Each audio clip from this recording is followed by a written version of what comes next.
I'm delighted to be introducing the next panel. I'll be moderating this particular panel. It will be the same system for the question and answers again with this panel. If you want to ask a question, please write it on a card. Joe and Tim will be collecting the cards. Joe and Tim, if you'd like to identify yourselves, there they are in the middle. See those two handsome looking men? Get your cards to them and they'll bring us the questions here. This panel is titled Irish Neutrality and the EU, which is very important. I know you're all aware of Eisenhower's famous speech, the military-industrial complex. But as with every presidential speech, they're reworked and tweaked and modified and over and over and over. That originally was the military-industrial political complex. And the links between politics and the war machine are undeniable. So this is really an important panel. So on the panel, we have Roger Cole on our right here, who's the chair of PANA. PANA was started in 1986 to save Irish neutrality. In 2001, they had to change their objective. They now try to restore Irish neutrality. They do a lot of work. At the moment, they're working a lot with trade unions here in Ireland, with Unite, Mandate, CWU and TSSA. They represent a third of the organised trade unions in Ireland, so a very large organisation. And these trade unions have recently formally opposed PESCO. They've come out, they've formally opposed PESCO, and they're working with PANA to further this and to sharpen the campaign. PANA last year also were involved in the establishment of an Oireachtas group. Oireachtas is the government here in Ireland, the parliament. So this is a parliamentary group named the Peace, Neutrality and Disarmament Group. So it's really wonderful that we have such a group in the government called that, and that was really great work, and hopefully we'll be seeing great things coming out of that. PANA last year also were heavily involved in organising the No to NATO conference in Dublin, which I'm sure many of you attended. And in fact, Roger, I know on the table outside, has books about that particular conference last year, which you are welcome to buy and have a look at. After that, we will have Clare Daly speaking. Clare, as you saw for one minor little second, unfortunately can't make it. She has a bad back and her doctor has told her she can't fly from Brussels. For those of you who don't know Clare, Clare was an Irish politician here in the country for a number of years. She took on many social justice issues in Ireland. Garda corruption. The Garda are the police here in Ireland. Their full title is the Garda Síochána, and that means the keepers of the peace. More like the keepers of the status quo, if you ask me personally. She has worked and highlights the issues with Irish neutrality. She was arrested here in Shannon in 2015 for trying to search an American warplane. And she and her very good friend Mick Wallace have recently both been elected to the European Parliament. So they've left a gaping hole in Irish politics, but we're really happy that they are in Europe so that they can try and take on the out-of-control militarisation of Europe. Clare, like I said, never shirked taking on hard issues. She took the media to task when Obama came for their slobbering over Obama. She called Obama himself a hypocrite and a war criminal for his drones, the slaughter of people through drones. She's now in Brussels. She's a member of European Parliament. And considering Ireland is no longer a sovereign nation, I am really happy she is there to represent us in Europe. So I'm really looking forward to her talk. And then finally, we'll be finishing off with John Maguire here. He's on the board of AFRI Action Ireland. He's a retired academic and author. AFRI have recently been working on an initiative called Piecemeal Change. That's peace with P-E-A-C-E, where third level students get together, they actually eat together, it's piecemeal, and they discuss studying their own third level institutions and their involvement in the arms trade. Here in Ireland there are a lot of microchips made that are used in Tomahawk missiles and things like that. And a lot of them are developed in universities here in Ireland. I think we have something like 3 billion euros in the arms trade in this country. AFRI are also working against direct provision here in Ireland in favour of asylum seekers. They have been heavily involved in the anti-fracking campaign here in Ireland, which is now banned in Ireland. And they've also been working on other ecological issues. They also support Shannon Watch, and they are a critique of the militarisation of the EU and PESCO. So I'm really looking forward to this panel. So I hope you all enjoy it.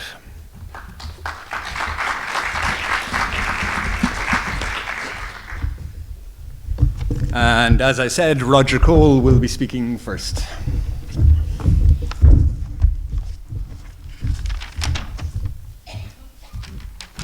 Well, first of all, let me thank World Beyond War for inviting me to speak at their conference.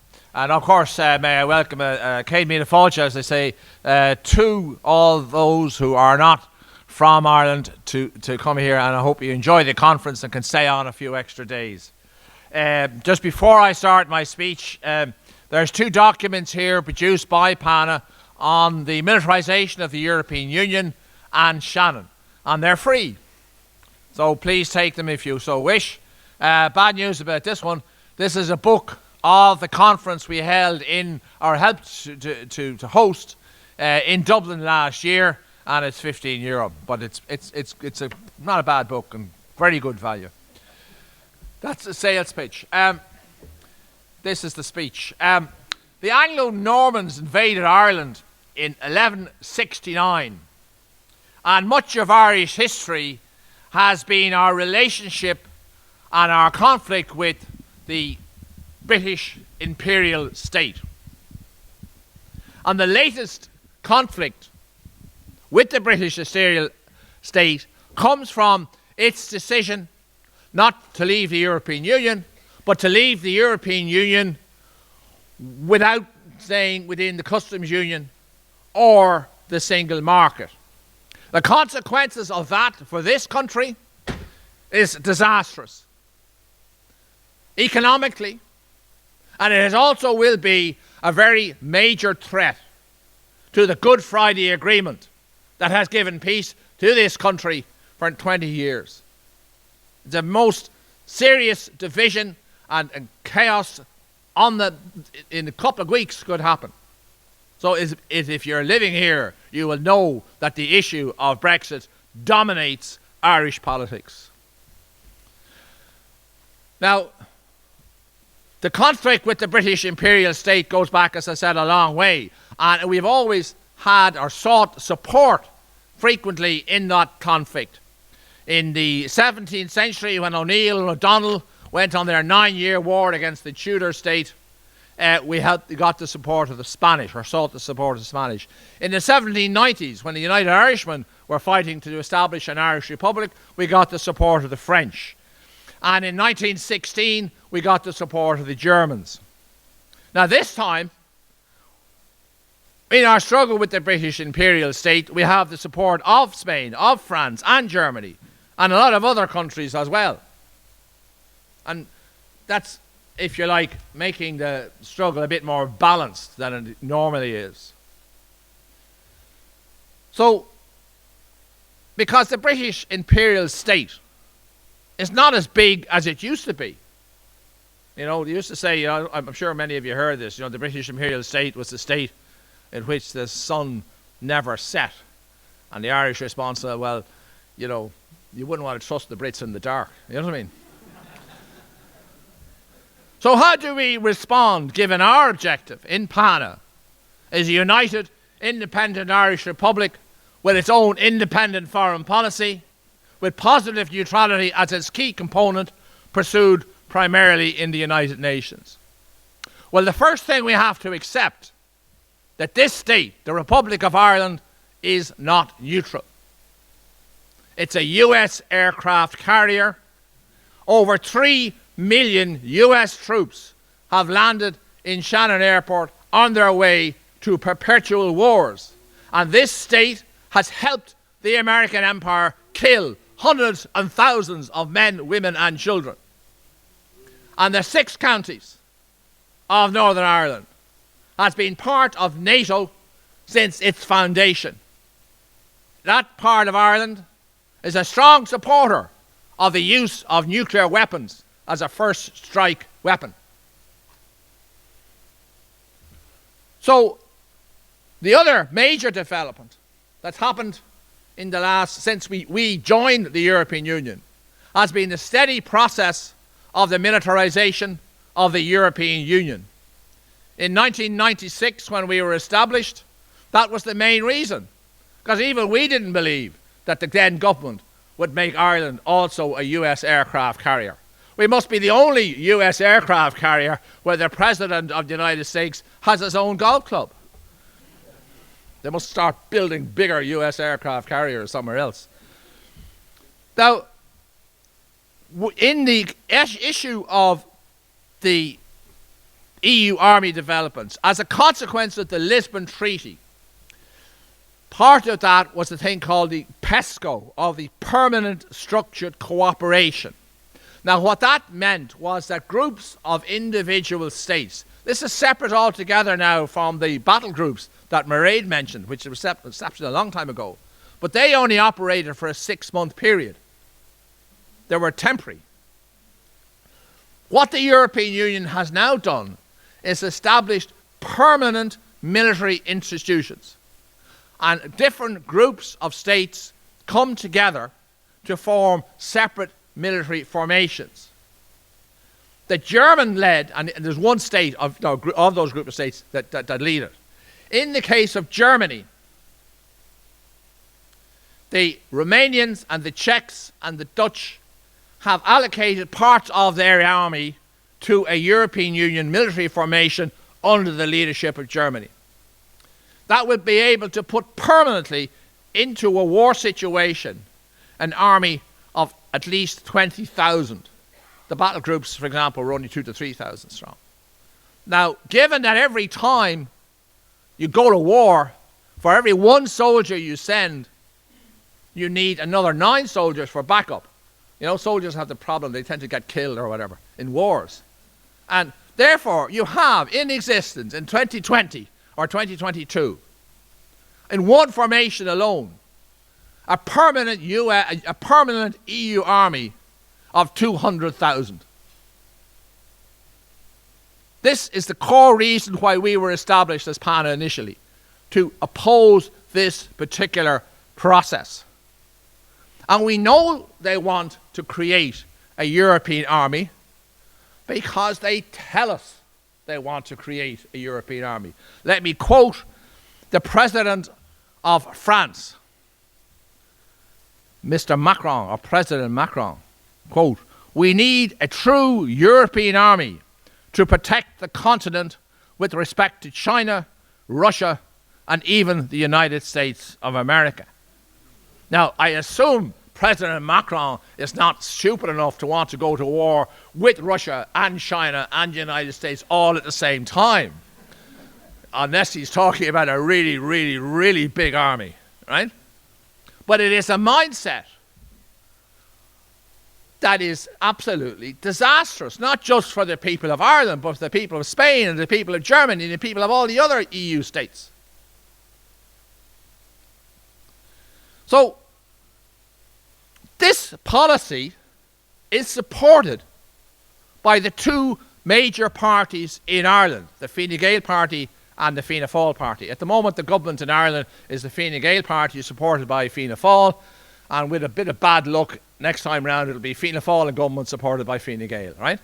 It's a bit like this, I think there are 2 parties called the Democrats and the Republicans. I'm sure I'm wrong about that.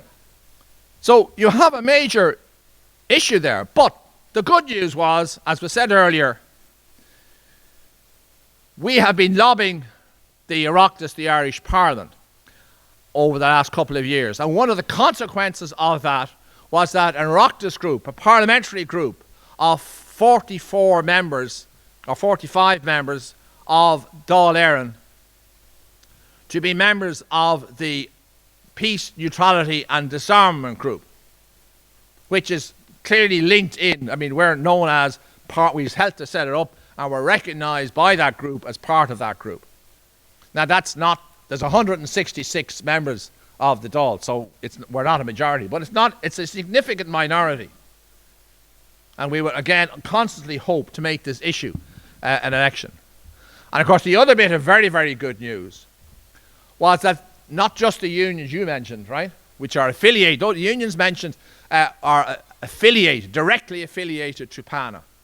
But also, on top of that, at their last Congress, the Irish Congress of Trade Unions, that is every trade union throughout the whole of Ireland, voted to campaign against PESCO, to campaign actively against the process of the militarisation of the European Union. Now, that is another major historical development. It shows that we are not some sort of, crowd of cranks. You know what I mean? You have the support of the Irish Congress of Trade Unions. Now, people, I think they're all cranks as well, I accept that. But nevertheless, it really is an indication. And also the Dáil group is a major indication of the progress that PANA has made since its foundation in 1996. The last concrete evidence of what's happening is that during the elections to the European Parliament, for the first time, there was a relatively prolonged debate on national television, on national radio, about the issue of neutrality. Now, we have paid an independent survey company on several occasions to ask the Irish people what is their view on Irish neutrality. And the usual figure, like 58% of Irish people are against the use of Shannon Airport, roughly the same number are against the European Army. But after that prolonged debate, the national radio station in our country, which is RTE, also hired a private Red Sea poll, they're called their polling company, and they asked after all this debate, what is your view on neutrality? And 82%, quote, supported Irish neutrality in all its aspects. No wonder they don't like. Now, we've been at this for years, and they don't, you very rarely hear us on the Irish corporate media, I tell you. But that's an indication that once the debate actually starts, we are clearly reflecting the views. Now, we know polls are right or wrong, on the 4 or 5%, and they do change, accept that. But 82% is a hell of a large number of Irish people who support Irish neutrality. It must annoy the hell out of the leaders of Fianna Fáil and Fine Gael. And the way they manage to achieve their dominance, of course, is they largely exclude people from participating in the major media. And not that we don't try on Facebook and things like that, but no doubt about it, it is a major issue. Now, so we're campaigning not only in this state, which is three-quarters of Ireland, but the 6 counties. We now have a branch in Northern Ireland called PANA Northern Ireland, and they will be campaigning actively on the issue of the fact that that part of Ireland is an integral part of NATO and committed to the first use of nuclear weapons. And we need to make certain that that continues. The possibility, now, I'm not too bad at analysing what's happened in the past, and they say what's happening today, but I'm not predicting what's going to happen, right? I'm not good at that. No, I think, to be honest, nobody is. But there is a possibility that if there is, especially a no-deal Brexit, not only will it have massive dramatic economic impact on Ireland, but it will break and destroy the Good Friday Agreement. I'm not saying it's going to happen, but there's a lot of people who argue that's a real possibility if a Brexit, especially a hard Brexit, goes through. And that's a deal, a no deal, has been clearly advocated by the current Prime Minister of the British Imperial State, against the wishes, not just of the people who live in the 26 county state, but also the clear majority of the people who live within Northern Ireland. If that happens, it is a possible option that people will have to talk maybe sometime about another alternative to that. Say, for example, one of them is a United Ireland. But I'd like to hear people who advocate a United Ireland also talk about, well, will this United Ireland be in NATO? Because there's an awful lot of people in my part of Ireland who want to be in NATO as well. Will this United Ireland, if it stays in the European Union, will it be part of PESCO? In other words, those issues will become more germane, not just to the people down this part of Ireland, but also in the 6 counties. And these are issues that have to be debated more clearly and more decisively. That's what PANA seeks to constantly do. The other possibility, and it is only a possibility, because Scotland are increasingly saying, the people of Scotland, that they want to be independent of England. There is even a growing demand for Scottish independence. So you could be looking at a situation where the British imperial state, as a consequence of the Brexit debate, breaks up into Ireland, into Scotland, maybe Wales and England. And of course, I would contend that the end of the British imperial state will not just be good for the Irish people. It'll be good for the English people. It'll be good for the Scottish people. It'll be good for the Welsh people. Because they won't be an empire any longer, and they'll be able to spend more money on health and education. They'll be able to spend more money on a peace institution. So we are talking in this country at this particular time about major issues. But I don't want to just talk about that alone, because let me just talk about just for example, I'm sure there's people who could speak more better than we can, because we normally, because there's a large number of groups affiliated to us, like the Irish Palestinian Solidarity Campaign are affiliated to us, the Cuban Solidarity Group. So if there's an existing organisation that campaigns on a specific issue, we don't get involved in that. But there was nothing involved in Iran, so we campaign on that Iranian issue. But that now looks increasingly like, is this just in that war? But it was interesting that when the issue of the United States of America going to war with Iran, a public opinion poll in the United States said only 15% of people supported it. So maybe, and in Europe, I'm sure it's the same thing. So the reason I mention that is that, I'll finish with this, is that even if we did establish a united, independent, democratic Irish Republic, that'd be a great victory for us, but it wouldn't really be a great victory for the world. Because PAN is only a very, very small organisation in a very, very small global peace movement. But what we are all facing, even if we did win, is the reality we have a choice ahead of us. We either have a world without war or no world at all.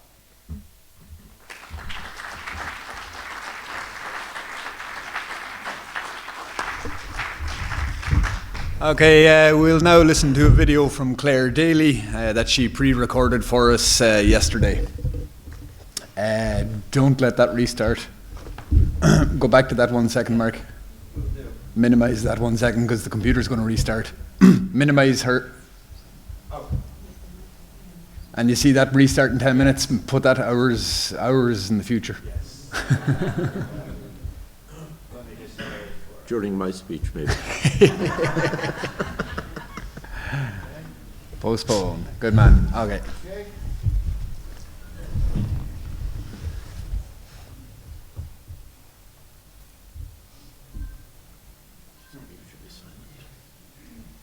Buongiorno tutti. I am so sorry that I can't be with you all here today. I've been really looking forward to the event, but unfortunately old age has caught up and doctor's orders. I have to stay here in Brussels, and without any way trying to compare myself with Ken and Tarek, it gives me a little bit of a glimpse the sacrifices that they've made in being basically interned in Ireland and not being able to travel, for their heroic stance in trying to defend our neutrality and international law. And just to let you know that we have been following here their Freedom Walk every day. Very well done with that. A cross-section of MEPs have signed questions to the Parliament here about the violation of your human rights, and we are going to try and raise the case again in Brussels next week. But I suppose Shannon in some ways has been the public face of the breaches of Ireland's neutrality, and I suppose the points I want to make today really are concentrating on the other side of the equation that maybe doesn't get as much attention, and that's the whole drive to EU militarisation. Because on the one hand we've had successive Irish governments bending the knee to the American establishment, pretending that we're neutral but letting hundreds of planes pass through Shannon every year with tens of thousands of troops on it, and they pretend that these people are not engaged in any wartime activity. An absolute fallacy. Of course, the cat is often let out of the bag by the likes of Mike Pence or the excellent work of WikiLeaks in revealing the cables. But what is less concentrated on is the bending of the knee to the European establishment. And the only people who have the brass neck to say that our neutrality isn't being eroded are Fianna Fáil and Fine Gael. We had Micheál Martin during the European elections trying to tell us that it was a conspiracy to talk about a European army. I mean, seriously, this man, when the leader of his own group here said a European army of 20,000 people by 2024, let's do it. We know, of course, as well that Fine Gael organised to get any reference to a European army taken out of the EPP election manifesto. So they know well what is going on here, and you only have to look at the election of Ursula von der Leyen by a slight majority of MEPs here. This is a woman, Defence Minister from Germany, who's been quite open. She says the EU should increase funding in the areas of external border protection, internal security and defence-related research and industrial development. She's actually been very upfront about the success that's already gone on that. She tells us Europe has to build an army, and then she says, well, sure, look, we should be proud of ourselves as well because it's already taking shape. She says now 25 countries have joined force in a security initiative we call PESCO, voluntarily, because we see the obvious benefits and because it's in Europe's security interests. Now I ask you, the fact that one of those volunteers, with no compulsion whatsoever, is neutral Ireland, I have to say, is utterly sickening. And when you look back at the militarisation, we've heard a lot of talk recently about European values and the rule of law and all of this nonsense. But one of the things they talk about is Europe has been a promoter of peace. And yes, there has been largely peace on the continent of Europe. But previously, European powers colonised Africa. American colonial powers did and still are interfering in Latin and South America. We've had the more recent wars for oil resources and regime change in the Middle East. But the latest driver of war on a global scale is the arms industry. And it is located here at the heart of the European Union. And the Irish government, like many of its European peers, is a willing lapdog in wagging the tail of that dog. And just to give you a few statistics on the scale of what's going on here. Between 2012 and 2017, the combined annual EU lobbying budget for the top 10 European arms companies increased from 2.8 million to 5.6 million. In 2015, the European Commission set up a group of personalities on research defence. Now, I'm not sure what the personalities were, if they were movie stars draped over bombs or exciting people or something, but in any case, their job is and was to advise on how the European Union can support defence research programmes relevant to the common security and defence policy. And the group was heavily dominated by the arms industry itself, CEOs from MBDA, Indra, Saab, Airbus, BAE Systems, Leonardo, all the rest of them, the top of the European arms industry. And given that this is the advisory body, well, you can be very sure what type of advice they're going to come out with. So it was no surprise when in September 16, the Commission announced the establishment of a preparatory action on defence fund research, which granted the arms industry 90 million in defence research between 2017 and 2019. And be clear here, the industry argued and got that they wanted 100% funding from the European Union. So normally in Horizon 2020 or something, the industry coughs up 20%. Here, they're coughing up nothing. And not only that, they negotiated and got to keep the intellectual property rights of that research paid for by European taxpayers. Of course, 90 million is an absolute pittance in the scale of things, but that was just testing the water for what was to come later. And in June 2017, what came later was the European Defence Fund, a fund of 40 billion up to 2027 between direct EU funding and member state contributions for research and development of weapons and military equipment. And Juncker made the point that this was a drastic step change in European defence. And it was, and it is, because for the first time, European citizens' money is being directly spent on weapons and on arms. And after that, we had, of course, PESCO, and we had Ireland running up and joining PESCO, which wasn't inevitable. We didn't have to join it at all. There's no security threat. We've better things to be spending billions on, as do the citizens of Europe, than this. Yet they tried to sneak that through at the 11th hour of the Dáil in Christmas recess, in the run-up to the Christmas recess in 2017. And without the diligence of activists like many of you gathered here at the conference, with some of us oppositionists in the Dáil, they would have got away without any debate at all. Of course, we got a debate, but obviously the outcome, we still signed up to PESCO, and they try and model that it's some sort of energy saving, efficiency saving, interoperability. And I can tell you for nothing, when you hear the word interoperability, which pops up everywhere, it's a code word for integration and further securitisation across Europe. And it's not out of touch with the rest of what the government has been doing. They sign us up to battle groups. They send our peacekeepers to take active part in Mali on behalf of a UN Charter article to maintain peace through force, the irony. They push us into PESCO. They send senior Department of Defence officials to UK arms fairs. They allow NATO warships use our ports, going wherever they go. They send our army to the Mediterranean to take part in military operations, and yet we haven't even got the decency to pay our defence forces personnel a living wage. We haven't got enough money to have enough sailors to police our territorial coast. So this is where we've got to.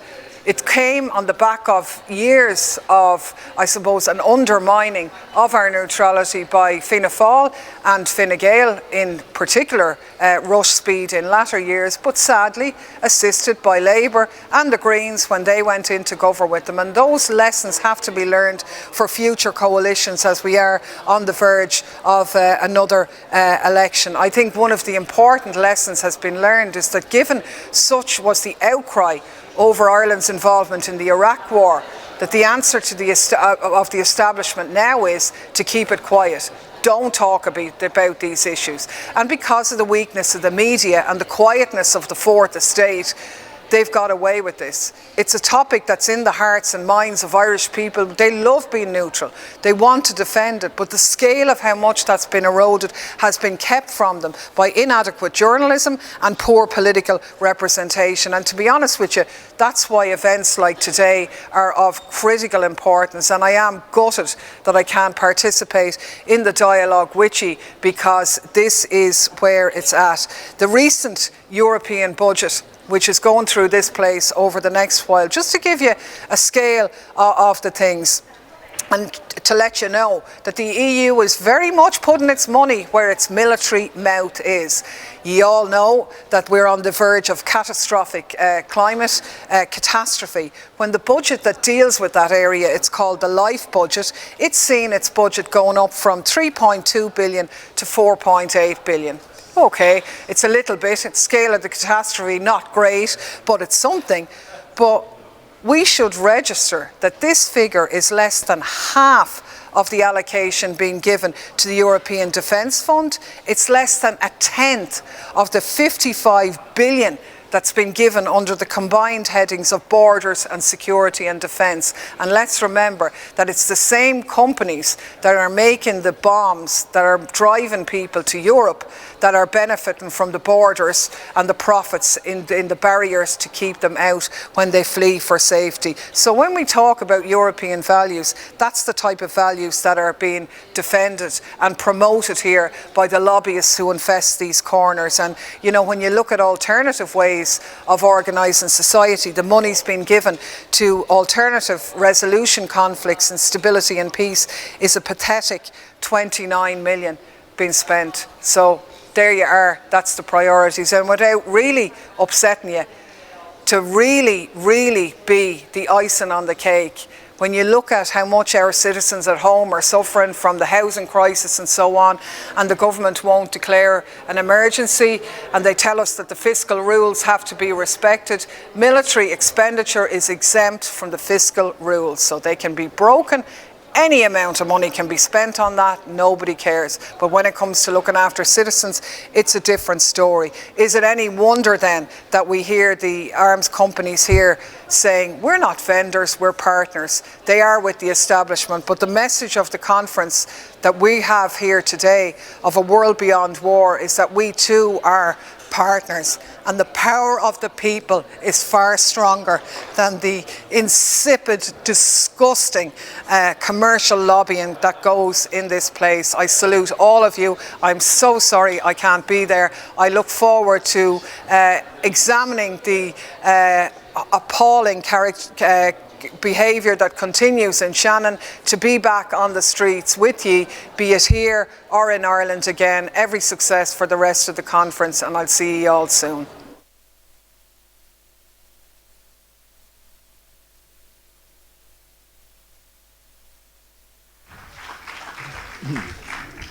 We tried to get a live link up with Clare, but the technicalities wouldn't work, which is a pity.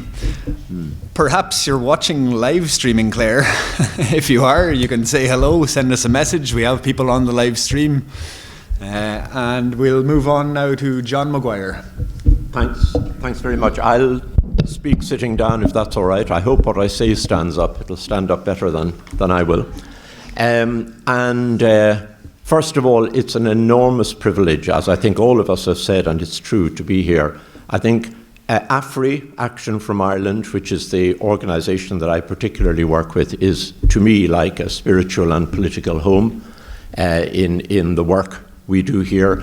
But I certainly have encountered something like that since I found World Beyond War. The combination of gentle strength and adequate crafting and organising is extraordinary, impressive and encouraging, and thank you so much for organising this and for inviting me to contribute. I've got some very disjointed thoughts. I apologise for that, but there we are. Will you let me know when I've, about 3 or 4 minutes left? You're finished. I'm finished now. Okay, that's great. Now for the questions. What the hell was he talking about? So if you do let me know a few minutes before that, that's great.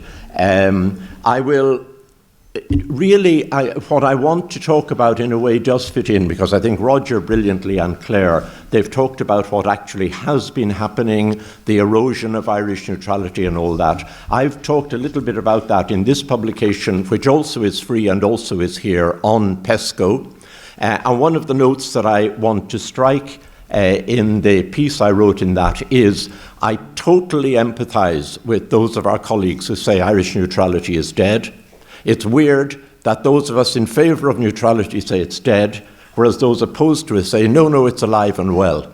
To me, the answer is that Irish neutrality is, as Roger spelled out in terms of the statistics there even, it's the belief, the instinct, the hope of the people of Ireland, which has to be reclaimed from our elite and from the process of EU militarisation. I want to reflect a little bit on some of the elements that have gone into the kind of erosion that Roger and Clare have been talking about. And I think those elements, they go back, they were certainly at work at a crucial point in Ireland. The decade in which I grew up, the 1950s, was born in the 40s, was a really, really depressed decade. A lot of Irish Americans are people who had to emigrate then looking for work. And at the end of the 1950s, a crucial turn was made where the Irish political establishment decided that economic independence, self-sufficiency, etc., these were no longer on in the Republic. And what we had to do was two things: embrace foreign direct investment, particularly US direct investment, and become involved in European integration. And I'm interested in some of the elements that went into that decision, and some of the elements that have been work ever since it, which I think are not often brought out, which have produced the situation that we're in now, where we've all the things Roger and Clare are talking about, and those of us working against it, the only metaphor I can use is the metaphor of being in a car wash. When you're in the car wash, and these brushes are coming at you, okay? And it's as though you'd left a window open. It's difficult even to keep our intellectual and spiritual footing, if you like, in that situation. And I'm wondering, and I'm interested in why that's so. Why, for example, we've had in Ireland, particularly in the last 5, 6, 7, 8, 10 years, a huge increase of military grooming, not just of children, but of adults as well, were being groomed. I'm interested in the fact that, for example, we've already had, and we're going to have again next year, the Notre Dame Navy match being played in Dublin, with huge teams being flown across the Atlantic, never mind global warming, and military flyovers when it happens here. And I want to address why I can't find my footing to argue against that. Why within our culture there's, oh, for God's sake, would you lighten up? You know, it's only a football match, okay? I want to get at what's the mystique, and think of it, Notre Dame Navy. What's the mystique that's behind all this? And in case you think I'm being, as it were, anti-American, let me tell you, we're talking in the country that in the 1830s, it gave the US the great present of Manifest Destiny, a Cork emigrant who became a newspaper editor, John L. O'Sullivan in Texas. He first used the term Manifest Destiny, and later in the 19th century, an Anglican, that is Episcopalian clergyman, developed the theology of the rapture. Someone said earlier one good turn deserves another. Well, one bad turn deserves another, okay? So no one has any reason to be guilty. We've played our part in this. Okay, end of introduction. Vasily Kandinsky, the painter, the Russian painter, he wrote an amazing article in 1903, and the title of the article was "And." Oh, that was the title of the article. And in it he expressed the hope that the 20th century would be the century of "and" rather than the century of "either or." I wonder how that turned out. He didn't live to see all of it, maybe luckily. And that resonates for me with a debate. I cover some of it in what I say here, a debate that happened in Ireland in the 1950s.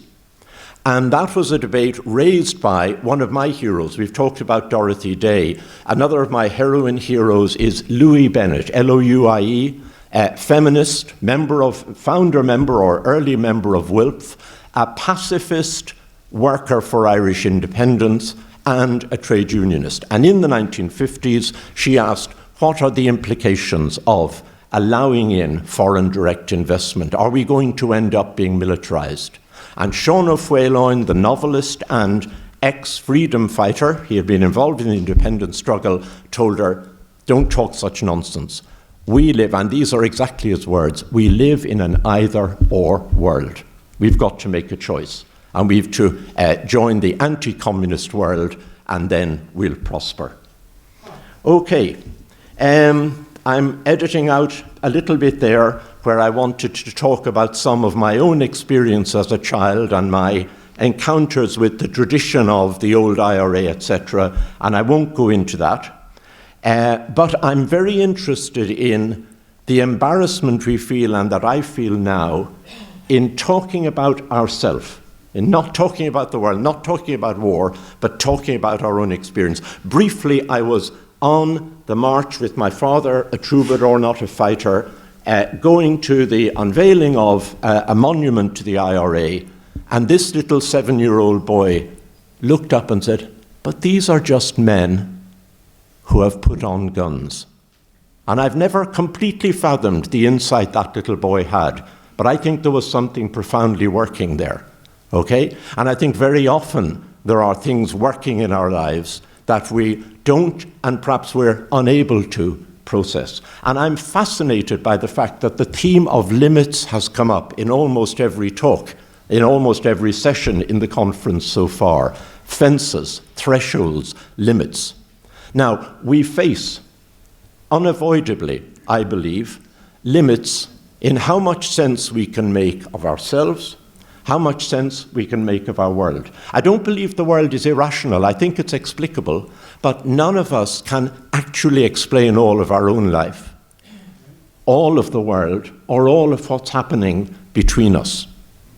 And interestingly enough, I'm not going to go into all the philosophers, we can discuss that later, who have spelt this out, but interestingly enough, when we reach the limits of our self-understanding and our understanding of the world, we're stupefied.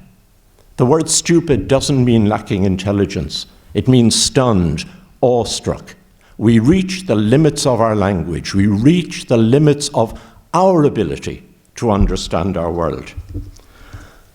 Now, I don't think that that is a problem to be solved, and I don't think there's a something to be grasped there. Trying to grasp a something there, I think, is the wrong reaction.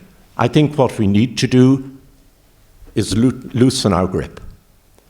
But there are two agencies that come along, two agencies, and they offer to carry us beyond the threshold, beyond the limit, beyond our inability to understand our world. And to me, those are a certain version of religion. I'm a post-Catholic agnostic with huge respect for true religion, okay? I'm talking about hierarchical, patriarchal religion, and the other is the military. Notre Dame Navy.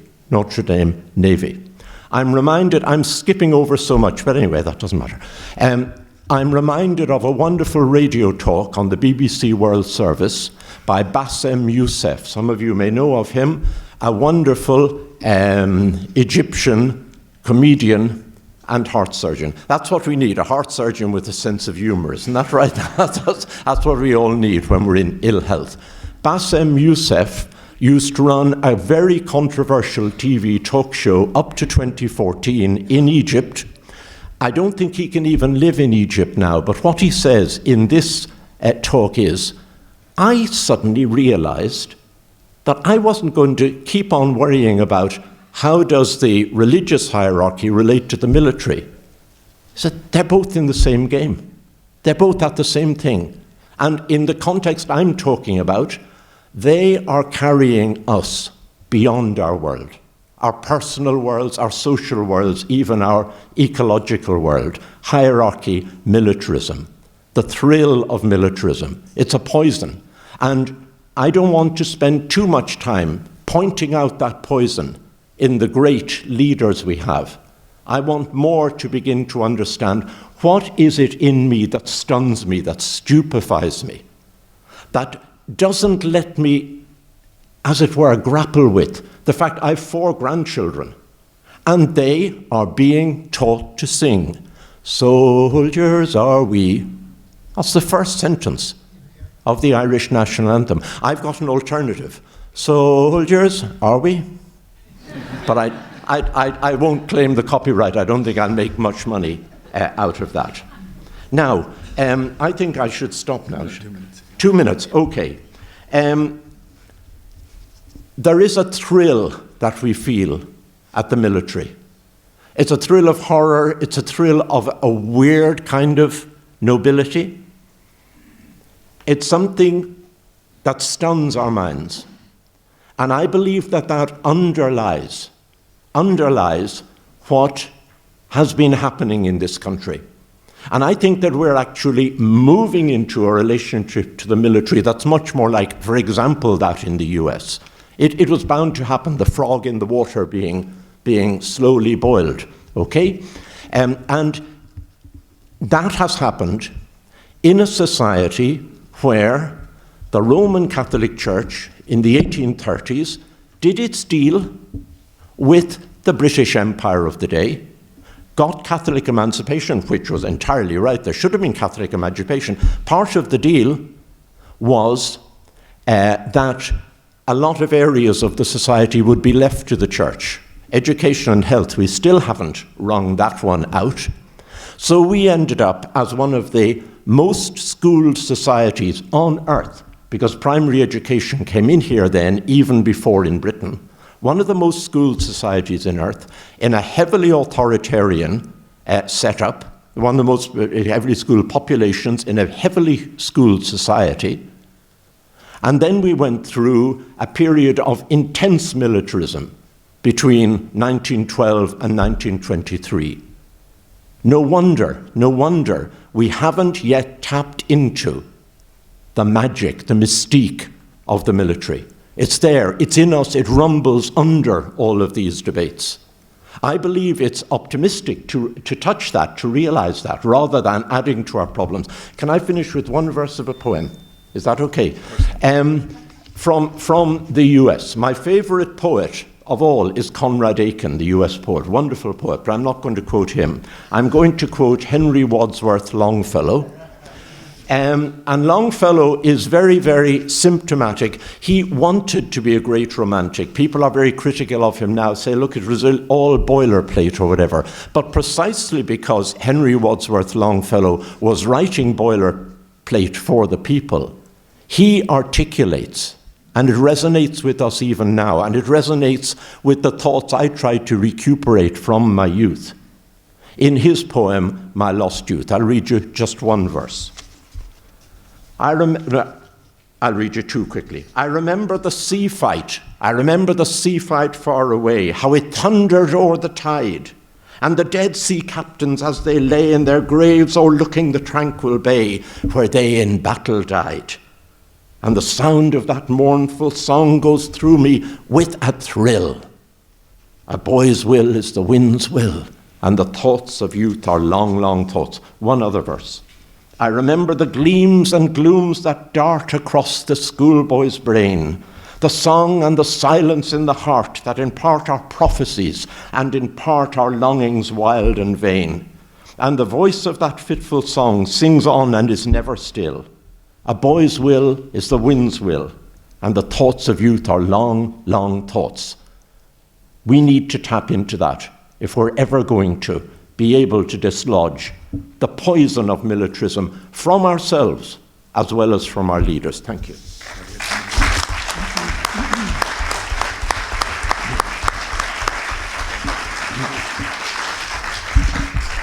Okay, thank you very much for that, John, Roger, and Claire.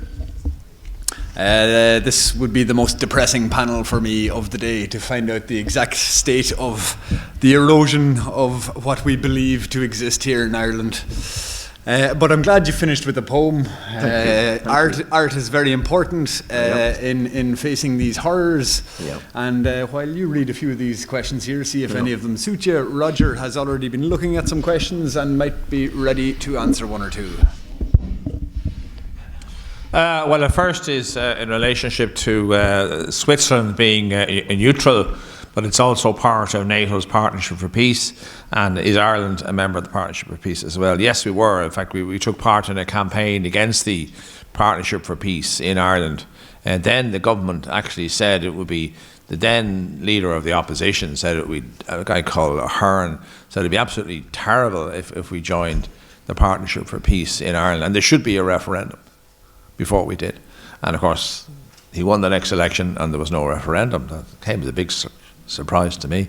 The thing is that Switzerland, neutrality is not an abstract concept. It's defined in international law under the Hague Convention of 1907, when there was a major conference of countries from all over Europe, and they said that the neutral states, the states which wanted a defining, how do you define neutrality? And one of the key definitions is that, if not the only key definition, is that a neutral state doesn't allow its territory to be used by belligerents in a war. Now, Switzerland doesn't do that. In 2003, the Swiss ambassador visited Ireland and said, no, there are no US planes landing in Zurich airport. And as far as I know, they're still not doing that. So we focus in PANA, we focus on that, right? Now, there's lots of other people who, all sorts of other concepts, what they have in their mind about neutrality. But in international law, that's the key definition, that a neutral state does not allow its territory to be used in an international war. So as far as I'm concerned, in international law, Switzerland is still a neutral state. The second one is the whole issue of nuclear weapons. Now, there is an organisation, as I said earlier, there is an organisation called the Irish Campaign for Nuclear Disarmament. So if there's, as I said, if there's an existing organisation campaigning on that, we don't campaign on it. We don't overlap, they're sheer full of it. So they focus on that. Obviously, we're not in favour of nuclear weapons, but I actually think the Irish government, generally speaking, the establishment, they're certain. One of our greatest Minister for Foreign Affairs was Frank Egan, and he initiated the Non-Proliferation Treaty. So that culture is still fairly strong, even among the people who rule the country, and which is not PANA, I might add quickly. And even they're not too keen on it. Certainly there's a sizable element within the establishment who aren't in favour of it. How you spread that? Well, it's at the end of the day, it's up to organisations like World Beyond War and other international organisations to cooperate with smaller national organisations such as PANA to help to encourage that.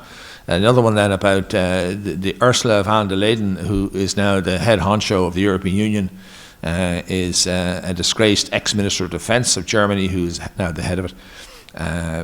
This is just another indication of how the European Union, as you've heard from, that the evidence is there. You know what I mean? I'm not saying we PANA and people who are against the militarisation have always tried to be accurate in what's happening. And I was talking to Christine earlier on that we have helped to get the Irish Congress of Trade Unions to come out against PESCO. So I'll be sending that resolution past the Congress to her, and then that'll be spread maybe throughout all the other peace movements, so that the other peace movements in the other countries can convince their unions to say, the Irish are doing it. So maybe, and Ireland at the moment is certainly in European context is more focused on than it has been for a long, long time because of the Brexit business. So now is a good time to send out that resolution to global peace movements, especially in Europe, and to sort of say, well, unions shouldn't be in favour of spending more money on weapons. Especially, most people in armies aren't in unions anyway, so that might be a good option. Okay. Thank you, Roger.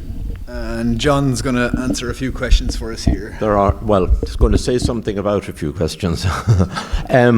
There's one question here which certainly resonates with me about Irish Americans, Irish people in the US, and you know, how can we deal with the fact that some of those seem to be the most patriotic, the most pro-militarist?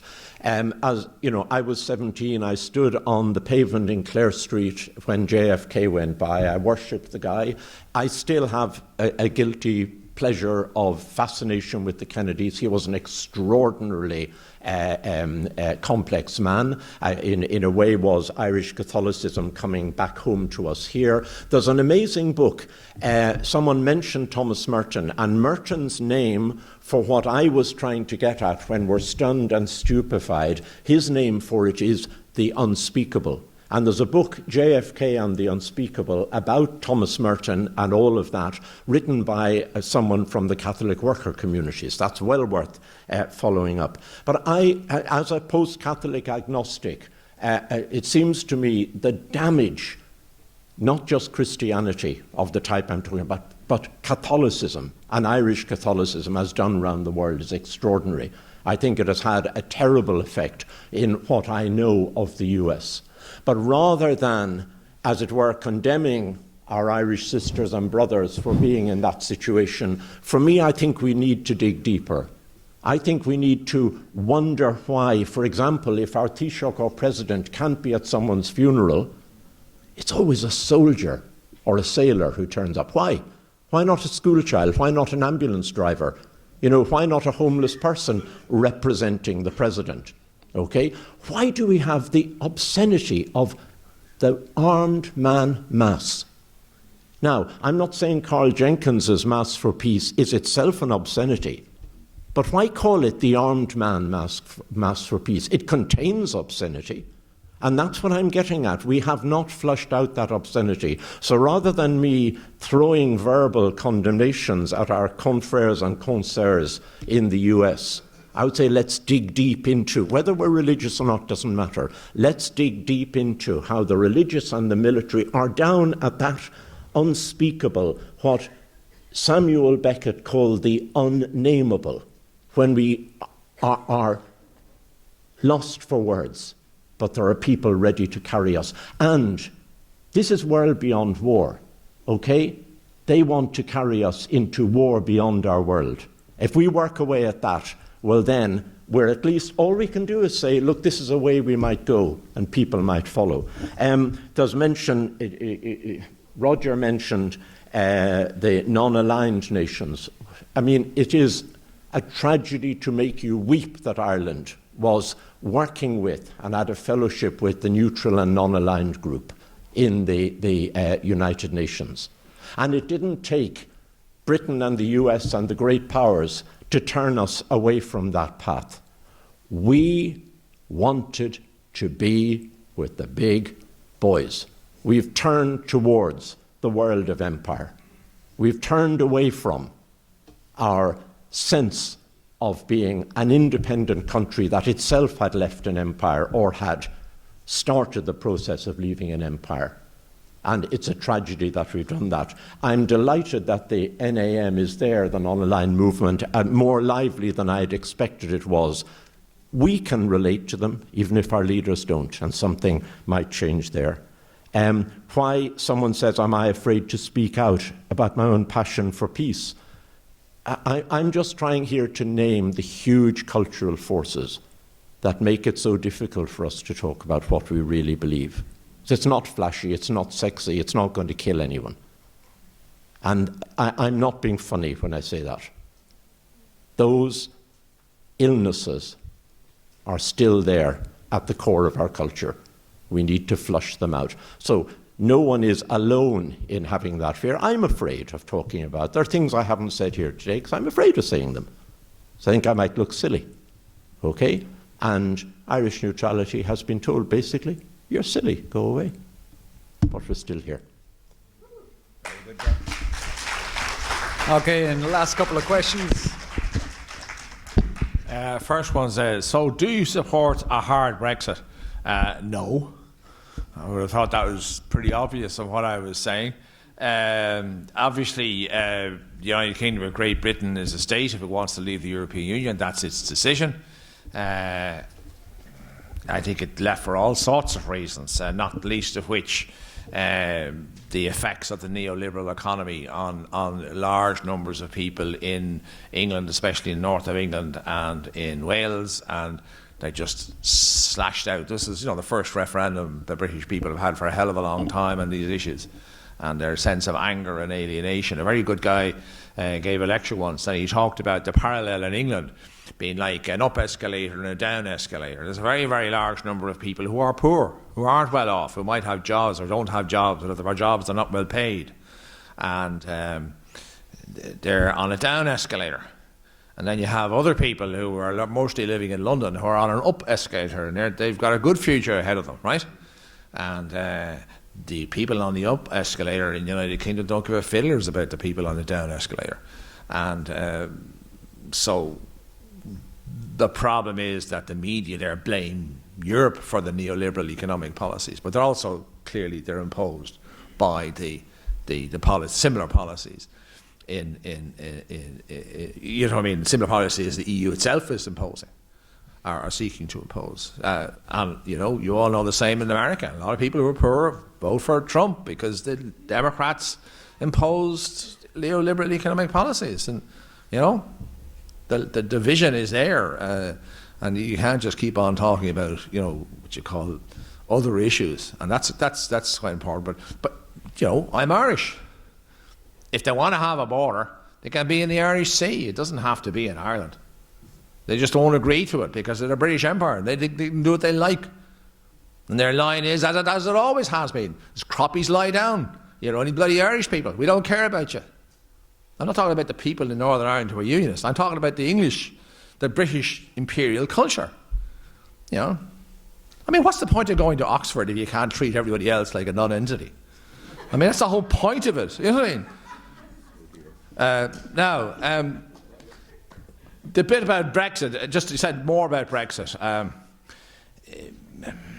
If you listen to Farage, who is the leader of the Brexit party in England, he is absolutely and continuously against the European army.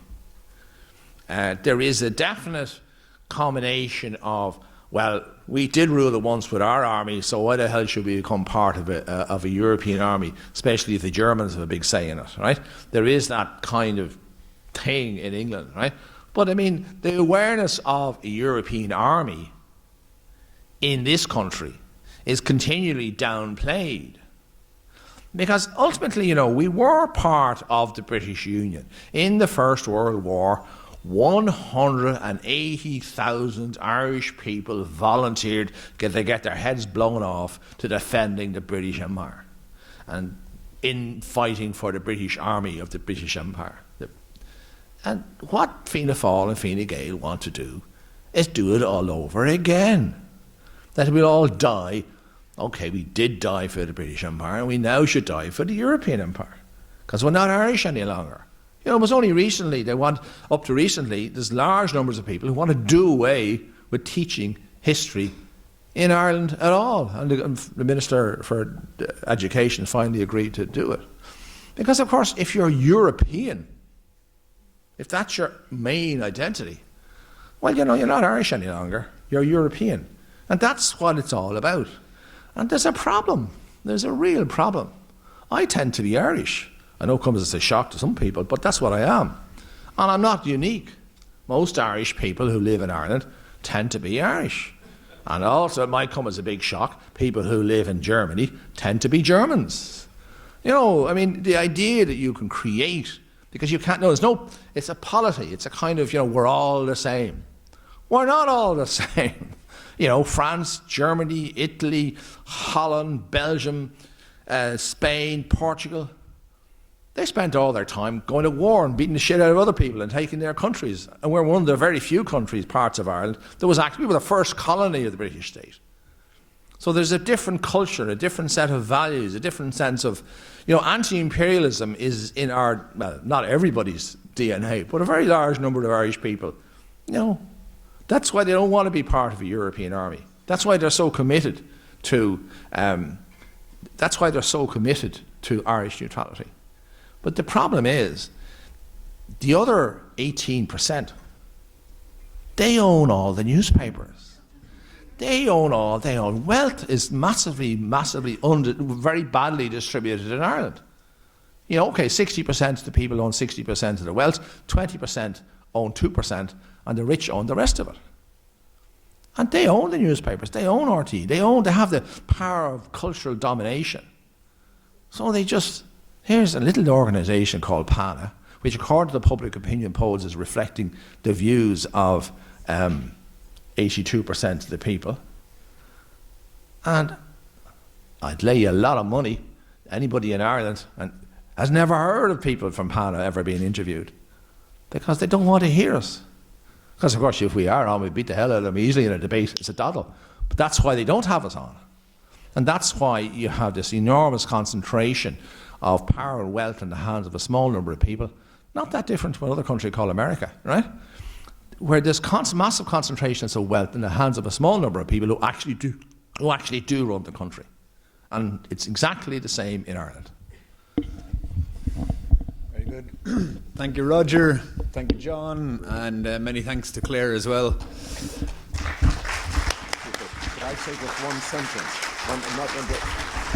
Simply, I'm not adding to anything I said, but someone asked when was the Notre Dame Navy game. I think it's in September of next year, and I think it could be the occasion for a very creative questioning of that kind of jamboree in the names of US and Irish people. Very good. So we're going to take a break now for lunch. Lunch is starting at 1:15 in that very next room there. Lunch will go on from 1:15 to 2:15 when we will be coming back here to hear the next panel. So enjoy your lunch, enjoy your break, mingle, and we'll see you soon.